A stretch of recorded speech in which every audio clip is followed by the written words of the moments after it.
Universidad Nacional Siglo XX, Extensión Colquiri, estudiante Iber Momani Sosa, docente Juan Carlos Cuenca Choque, con el tema número 27, que es penas modernas. 1. La individualización de la pena. La selección individualizadora de la medición de la pena frente a un determinado autor por su concreto delito representa el término y remate de la teoría de pena, es decir, el cierre y la coronación de dicha teoría, ya que comprende y tanto la indagación tradicionalmente llamada de la proporción entre el delito y la pena como el método moderno de adaptación a la sanción y delincuente, que ha tomado el nombre de individualización de la pena, aun para las concepciones que rechaza en la pena todo sentido retributo y de prevención general. Este problema constituye la proyección de las normas abstractas sobre el tipo vivido y con ella concretización de la ideal del derecho penal. El derecho penal de la escuela clásica y el tradicional se ocupaban fundamentalmente del delito para determinar la pena, es decir, consideraban la relación delito-pena como reacción a esta poca importancia que se da al delincuente, que es el centro del derecho penal, porque sin este actor el delito sería un enunciado teórico abstracto y hasta metálico.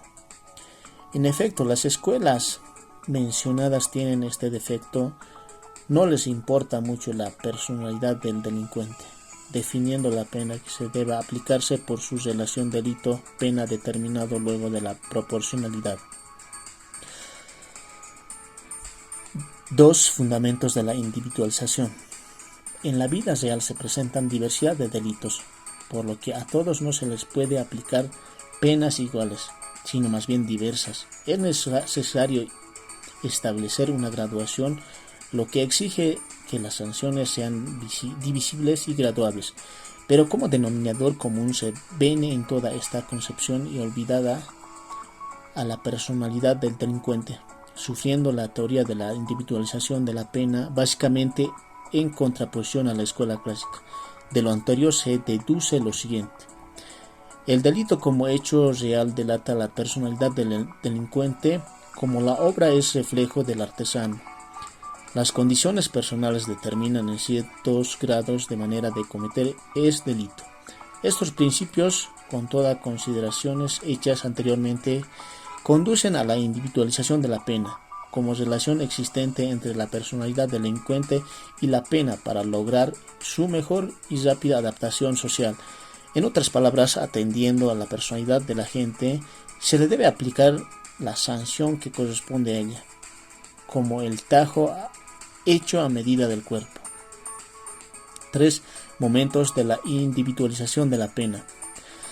Se pueden distinguir en la individualización de la pena tres momentos principales que son el legislativo, el judicial y el penitenciario o administrativo. Inciso A, tenemos momento legislativo. En esta instancia se debe aceptarse que cuando se redacta, discute y prueba la pena, se lo hace con carácter general para todos, pero debe establecerse que en cada delito se mantienen los móviles individuales que conducen a su ejecución. B. Momento judicial.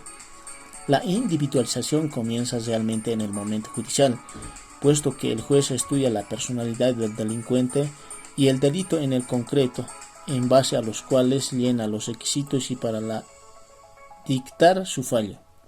C. Momento penitenciario administrativo.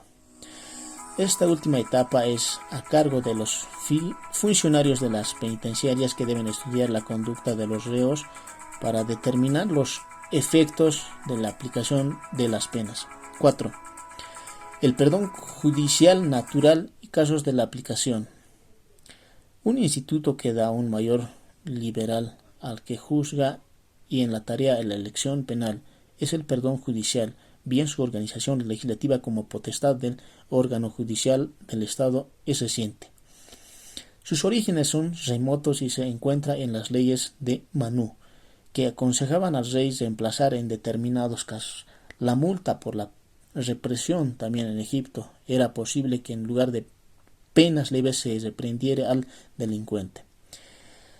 El derecho canónico acogió ampliamente este principio, que fue seguido por el derecho laico francés y en España por las partidas, según Antón Onea. El perdón judicial reconoce un triple fundamento: ético, técnico y práctico. El fundamento ético radica en la piedad, pues la historia del derecho penal nos muestra que la reacción punitiva originada por el deseo de la venganza fue evolucionando hacia el principio, razonando a la defensa social, siendo los sentimientos de justicia y piedad que los posteriormente demostraron el progreso del derecho penal, ya que hoy se trata también de reeducar y readaptar al delincuente para que pueda ser utilidad a la sociedad. El fundamento técnico reside en la individualización de la pena. Nadie piensa ya en hacer abstracción del individuo y aplicar penas iguales a quienes cometen delitos iguales, distintas a ser la sanción para un delincuente pasional que para uno habitual. El perdón permitirá que cuando un juez suponga que el delito constituyó un episodio aislado en la vida del delincuente que seguramente no volverá a repetirse, puede eximirlo de la pena, pues la influencia psicológica que ejercerá sobre el individuo acaso sea mucho más efectiva que un encierro temporáneo.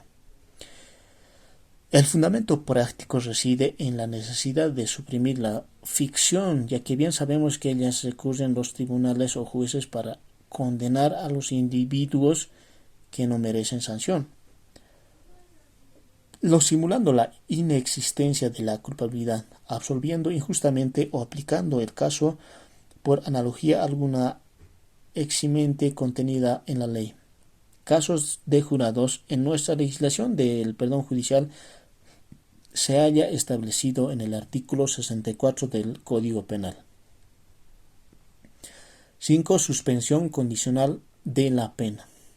Este fenómeno, también llamado condena condicional o condena de ejecución condicional, tiene la virtud de suspender durante el cierto lapso de la ejecución de la pena ya impuesta, vencido el término fijado, sin el favorecido reincida en la comisión de un delito o incumpla las obligaciones impuestas, la que condena queda definitivamente extinguida. Se trata pues de una causa de extinción de punibilidad sujeta a condición. La legislación italiana se denomina remisión de la pena. Si bien no era conocida en los términos en los que actualmente era planteada, podemos encontrar analogías en sí. El derecho canónico en las primeras fallas, en lugar de sancionar, les deba indulgencias esperando que en el agente se arrepienta.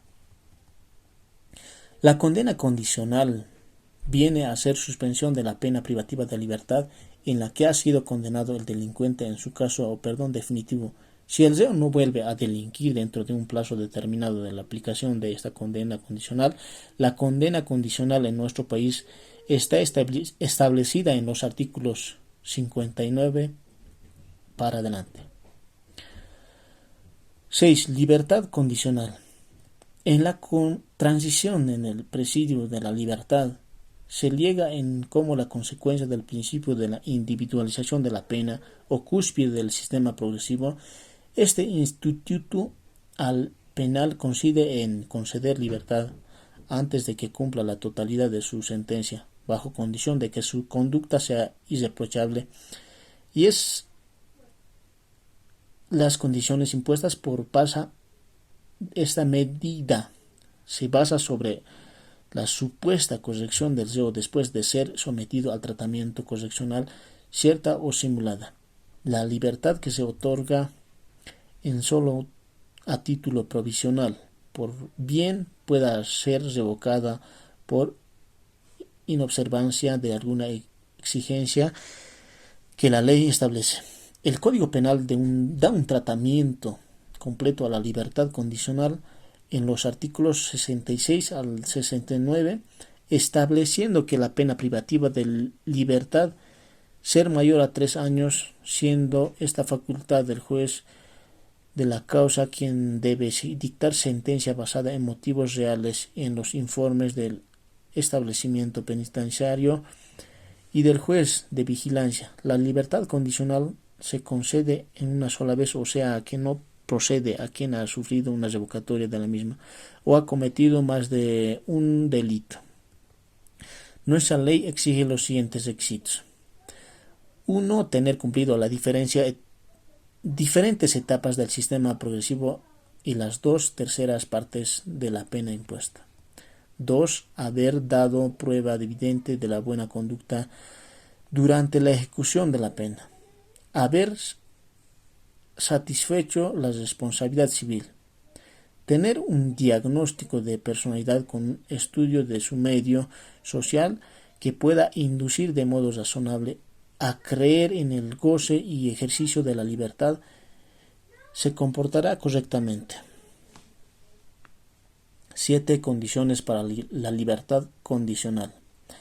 Las condiciones que nuestro Código Penal establece en la procedencia de la libertad condicional deben estar contenidas en la sentencia, siendo los siguientes. 1. Observar como norma conducta o incurrir en otro delito doloso. Dedicarse a un oficio o profesión. Residir o no en un lugar determinado. Abstenerse de todo juego, azar y de alcohólicas durante el tiempo que el juez señala que debe ser entre 2 a 5 años computables de la fecha de la sentencia.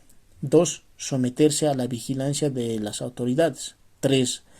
Prestar caución de buena conducta para garantizar precisamente esta observancia. 4. Presentarse periódicamente ante el juez de vigilancia en las fechas que éste fije. Los efectos de la libertad condicional son: 1. Cuando el liberado condicionalmente sufre revocación, está obligado a cumplir su sentencia. Volviendo al penal.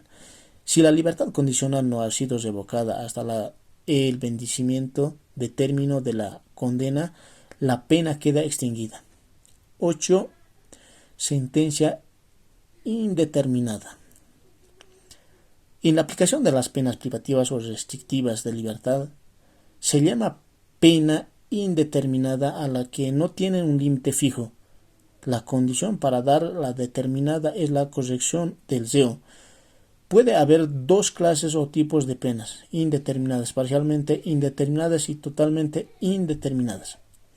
Las primeras son cuando solamente se fija en un mínimo y un máximo de duración de la pena, por la cual el juez tiene plena libertad de moverse dentro de ambos extremos. Una pena parcialmente indeterminada en un mínimo en la que se establece que se dará la pena de un máximo de tantos años y un mínimo de sobreentiende que será determinado por el juez. En el caso de la pena privativa de libertad determinada en el máximo, el mínimo está denominado por el máximo. Esto se deja abierta, por lo que el reo puede ser liberado en cualquier momento cuando se tenga la convicción y los informes de su segura readaptación. Si no sucede, esta puede quedarse indefinitivamente en prisión como pena indeterminada. El máximo se tiene, por ejemplo, la pena de 2 años como mínimo y el máximo en blanco abierto. Puede haber indeterminación en el máximo y el mínimo, generalmente están distanciados entre sí. Ejemplo, para un delito se da de 1 a 10 años. El juez dentro de esos límites tendrá al recluso en la cárcel hasta que se corrija o se lo considere readaptado. La pena es totalmente indeterminada cuando no existe el mínimo ni el máximo, como se tiene en Dinamarca, país en el que si la delincuencia reincide más de 5 veces, es detenido hasta el momento en el que se corrija, sin que sepa previamente cuándo durará de ese lapso, pues ese aspecto colectivo es el que determinante punto aparte. La sentencia indeterminada es muy discutida, tiene razones en pro y en contra a favor de esta pena. Puede decirse que ella permite la tarea colectiva si no la premures y las limitaciones de una pena determinada, se permanece y penitenciaria hasta que el momento en el que juzgue, ya que estará corregido, realizado así una tarea rehabilitadora.